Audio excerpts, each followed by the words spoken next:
आदिम तीर्थंकर प्रभु आदिनाथ मुनिनाथ, आदि व्याधि अगमद मिटे तुम पद में मम मात। शरण चरण हैं आपके तारण तरण जहाज। भवदधि तट तक ले चलो करुणा कर जिनरा। देवादिदेव श्री शांतिनाथ भगवान की, आचार्य भगवंत गुरुदेव विद्यासागर महामुनि राज की, ज्येष्ठ मुनिराज श्री ब्रह्म सागर मुनि महाराज की, पूज्य मुनि श्री निर्मत सागर जी, निसर्ग सागर जी, श्रवण सागर मुनि महाराज की, तीन कम नौ कोटि महामुनि राजाओं की।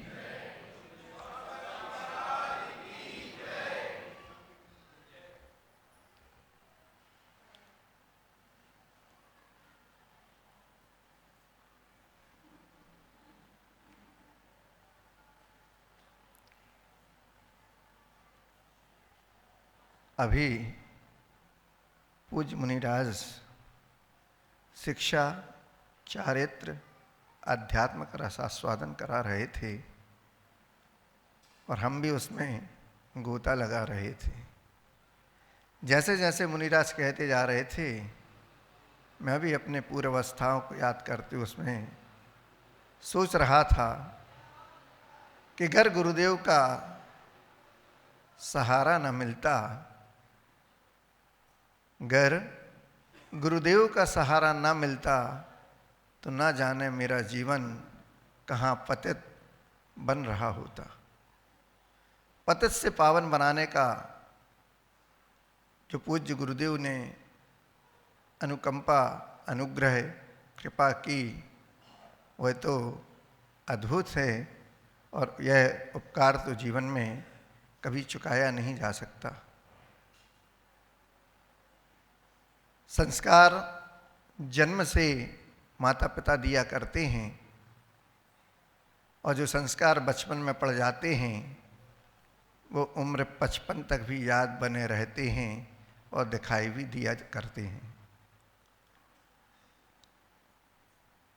रास्ते में सुबह भाई लोग आते हैं तो चर्चा होती हैं,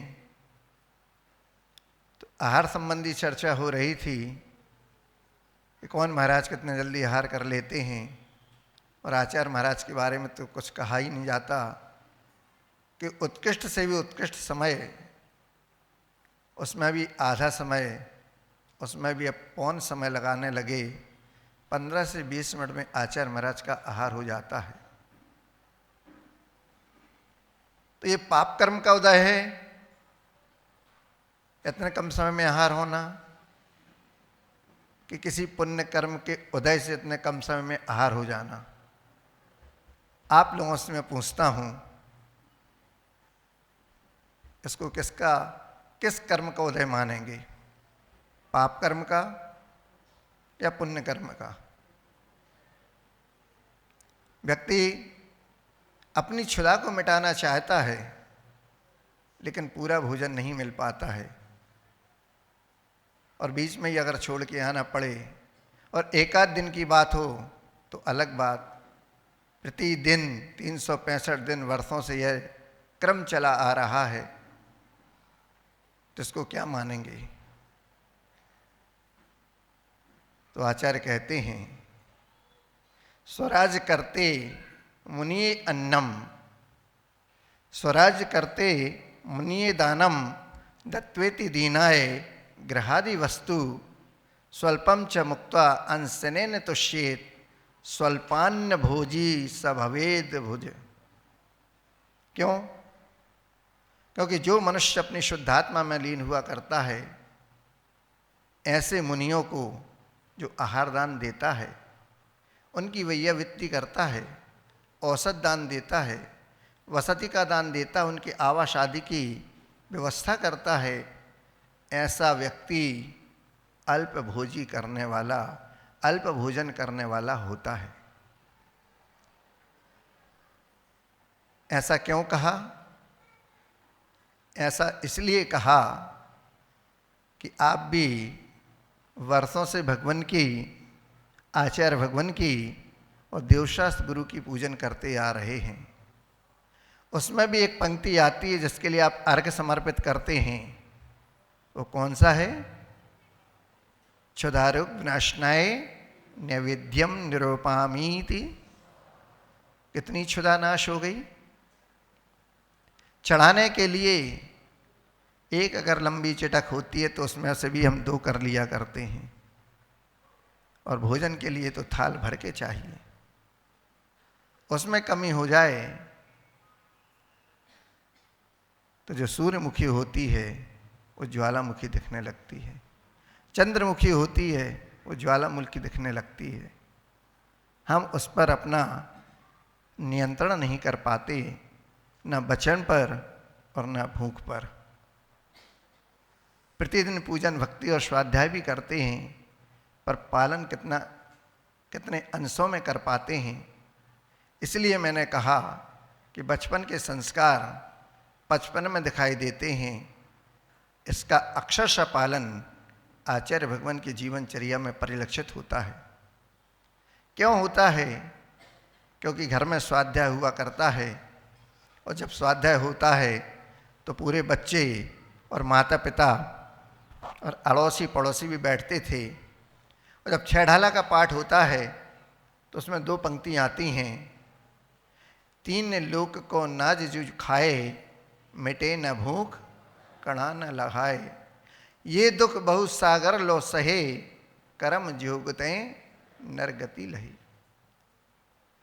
आचार्य महाराज ने बचपन में ये पंक्तियां सिरोधार्य कर ली थी अपने जीवन के अंदर, क्योंकि सदलगा में हर समय साधु संतों का आवागमन रहता था, और वहाँ पर उनको आहारदान आदि वैयव इत्यादि करने का सौभाग्य मिलता था। और जब वो 12 वर्ष के थे उस समय आचार्य देशभूषण सागर जी मुनि महाराज, आचार्य अनंत कीर्ति जी महाराज, सुबल सागर जी महाराज, महाबल सागर जी महाराज आदि आदि ऐसे तपस्वी साधु संतों का उन्हें समागम मिलता था, और उनकी सेवा वैयावत्य में लग्न रहते थे। यहाँ तक कि उनके चौके आदि की व्यवस्था में 12-12 किलोमीटर दूर जाकर साइकिल से पानी भी लाते थे। गौशालाओं में जाकर दूध की व्यवस्था भी अपने हाथों से करके लाते थे। इसमें उन्हें बहुत आनंद की अनुभूति होती थी, और जब घर में माँ चौके लगाती थी तो माँ के साथ भी काम कराते थे। ये 12 वर्ष की उम्र में उन्होंने सीख लिया था।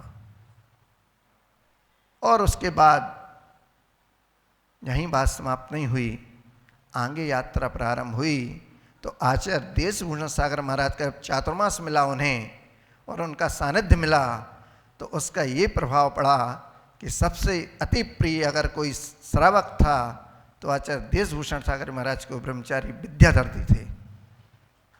उनके जीवन की, उनकी तपस्या को देखते हुए हर समय वो उनको प्रोत्साहित करते थे और उनके वैराग्य को दृढ़ किया करते थे।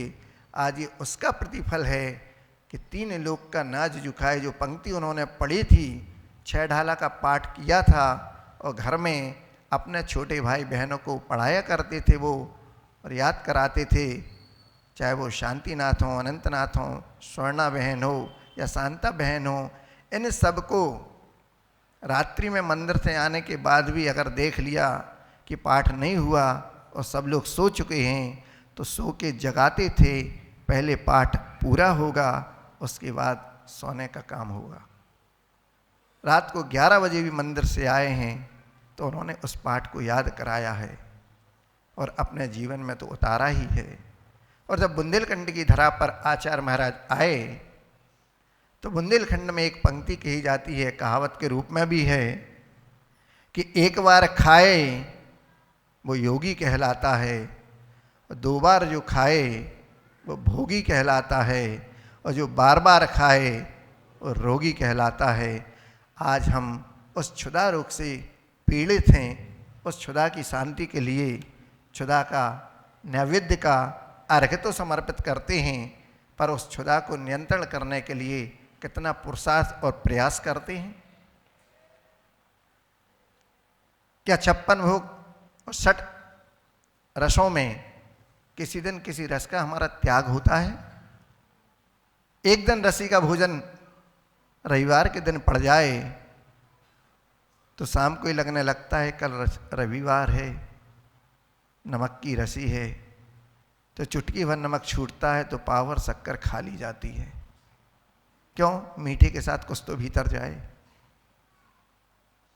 लेकिन जिन्होंने ब्रह्मचारी अवस्था से ही नमक और मीठे का त्याग कर दिया, आज 55 वर्ष उनकी साधना को हो गए, क्या ऐसे गुरु को मानने वाले का एक दिन के लिए नमक नहीं छोड़ सकते?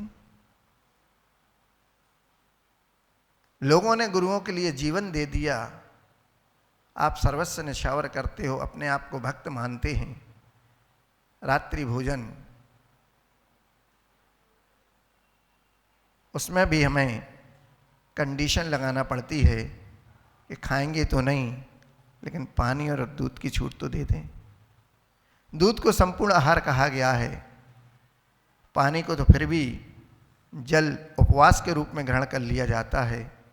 अगर दूध आपने ले लिया तो 1 गिलास दूध 1 पाव मात्रा होती है, उसमें 4 रोटी का आधार माना गया है। इसलिए एक आसन में शाम को जो दूध और पानी लेते हैं ना, वो एक आसन नहीं होता है, वो 2 आसन में ही आ जाता है। लेकिन अगर शुद्ध जल लेते हैं तो कथनचित वो भी एक आसन में ले लिया जाता है कि इतना आपके लिए छूट है, जितनी शक्ति उतनी भक्ति करें। तो मनुष्य अपने आप को देवता तुल्य भी मानता है। अगर किसी के ऊपर वह परोपकार करता है तो कहता है कि इसका देवता तो मैं हूँ, अगर मैं नहीं होता तो ये व्यक्ति अपने पैरों पे खड़ा नहीं हो सकता। तो संसार में अगर भगवान की बात किसी को देवता माना जाता है तो वो गुरु, और गुरु तो भगवान से पहले भी हैं, क्योंकि भगवान का जो उन्होंने हमें ज्ञान कराया, इसलिए गुरु गोविंद दो खड़े काके लागू पाए, और बलिहारी गुरु आपकी गोविंद दियो बताए, ऐसा भी आप पढ़ते हैं। लेकिन धरती पर भी देवता है, तो वो देवता जिसको कहा जाता है वो एक चिकित्सक, एक वैद्य हुआ करता है, जो हमारे जीवन के रोगों को दूर कर देता है, हमें निरोगी काया और निरोगता प्रदान कर देता है। ये तो संसार अवस्था की बात है।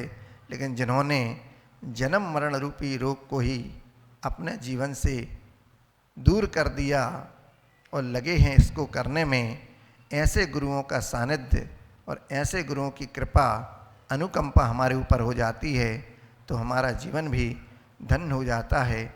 हम प्रयास और पुरुषार्थ करें कि एक एक रस को भी अगर अपने जीवन में अपनाते जाएंगे तो ये 7 रस बहुत दूर हो जाएंगे और उस आनंद की अनुभूति में हम भी गोता लगाएंगे, जिसको कहते हैं कि निर्विकल्प समाधि अपने आप में लीन होने का नाम है और उसी से हमारी मुक्ति हुआ करती है।